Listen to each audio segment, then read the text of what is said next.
Hi, Dr. Lim here. Today we still continue to talk about Indonesia. This is not a motivation talk, but about the problem we were faced initially in the market of Indonesia. How the market was destroyed by the ignorance of some of the leaders and the money game company. When stepping into 2001, the exchange was doing well in Indonesia and progressing steadily in India and Philippines. The economy of Indonesia started to stabilize and the value of rupiah also became more stable. Then many companies started to become active back in the market. The first group of companies were the money game companies. They promoted quick money and many members were attracted by this. In the beginning, the action of some members were puzzling for me. They have progressed well in the exchange. Our products are effective, our bonuses are given sharp on time. But when the money game company were giving false promises, like giving them cars and houses, they were easily hooked. Our products are so effective, but when a competitor rumors on the products, instead of trusting the company, they opt to trust the unknown competitor and make noise to the company. We have shown the farm, factory and marketing offices to the members. And many competitors did not even have farm and factories. When a competitor make rumors on the products of the exchange, claiming they were the original products producer, then why did some member opt to believe them and never check on their farm and factory first? As I have told you in my last video, one member was making $10,000 per month, USD, in DXN. He got his house, his cars, and his land from DXN. Yet when a competitor promised heaven and earth, he suddenly lost his mind and jumped ship, And he lost his house, his car, and his land. He became what he was before joining DXN. This puzzled me for a long time. They got everything from DXN. Then why should they believe the sweet talk from the competitor? Finally, I think I got the answer. Those so-called leaders were never trained in the products, never trained in the marketing, never trained in how to manage their career. As the saying goes now, when they get an inch, they want a foot. When they get a foot, they want a yacht. Due to the good management of DXN and our ability to share the risk with the members, a lot of members flocked into DXN. Then success came easily to them. At the time we had two strong marketing staff. They were professional motivators.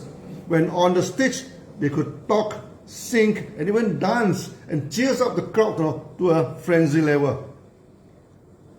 The leader need not do anything. The members under them swell, the bonus double and triple. Then they have the false sense of security, taking success for so easy for granted. They never look at the sacrifice made by the company. They become ignorant and very greedy.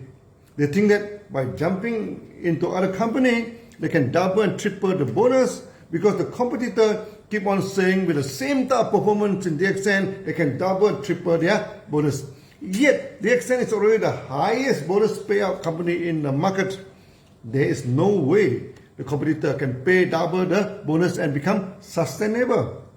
Most importantly, they jump ship because they could get a good car and good house free of charge. They can get good result without any good cost in the beginning. This is like teaching of certain guru. Ask you to relax, just relax, without any effort or any cost.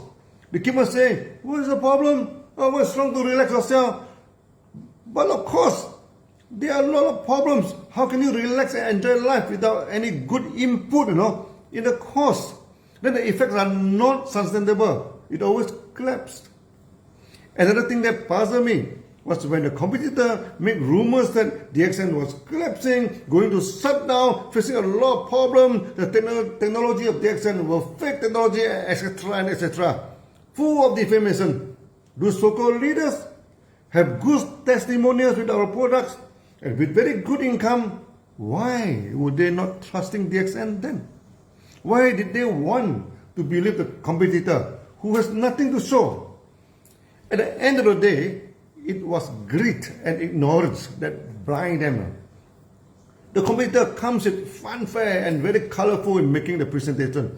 Many of the leaders, their leaders now are driving good cars and wearing smartly like the model and film star. They were the glamorous, they were very glamorous compared to DXN. But many of these cars and leaders were just rented for show. When I started to educate the member, magic is always glamorous. Magicians always wear smart and look smart. They can produce a flower from the air and produce a nuts, huge nut from thin air. But these are just illusion. They are not real. They are not sustainable. DXN is a real company. We work to last and we are sustainable. Those competitors are playing magic. They are colorful but never sustainable. But many leaders were blind by glamorous color and promises. They jumped the ship without much thinking. When the ship sank, they also sank together. Over the years, so many jumped the ship. How many of them are successful? Till today, none. We have not seen any of the successful, any of them successful in such a competitor. In the beginning, DXN employed professional marketeers as staff. They were good motivators and arose the member in meeting until they were yelling and sometimes weeping, feeling high and like flying into the sky. Unfortunately, other companies started to headhunt them. One of the marketeers who could no longer stand the high pressure in MLM opted to leave DXN and join his uncle. Be fair to him, he did not join our competitor, but went back to help his family business. Another marketeer having some affair with one lady in the office. Then his wife started to come to the office, yelling, crying, almost rolling on the floor if she could. Then we had to do frozen the staff and did not allow him to travel, as the lady staff was his assistant and he brought her along as his girlfriend. Then suddenly the market was not led by the marketeer anymore, and the leader were not trained to lead the market. And they were already in a comfort zone and came to this good position without doing anything. Then why should they exert themselves and lead the market? The competitors spread a lot of false news in the newspaper, magazine, and etc. Some leaders, instead of defending the company, they did up to gang up together and keep questioning the integrity of the company. They also complain and talk negatively, to their downline. This is suicidal in MLM. If a leaders talk negatively to the downlines and have doubt on the company, then who will follow him further in that company? Those idiotic so-called leaders were not leaders at all. Just someone who are lucky enough to join at a good time and at a good price. I try my best to hold a leaders meeting. When they demand car, we give incentive in car. When they demand house, we give housing incentive. When they demand gift, we give lucky law in every meeting. I try my very best to satisfy the demand of the leaders. But no matter how we try, the leaders never satisfied and demanded more.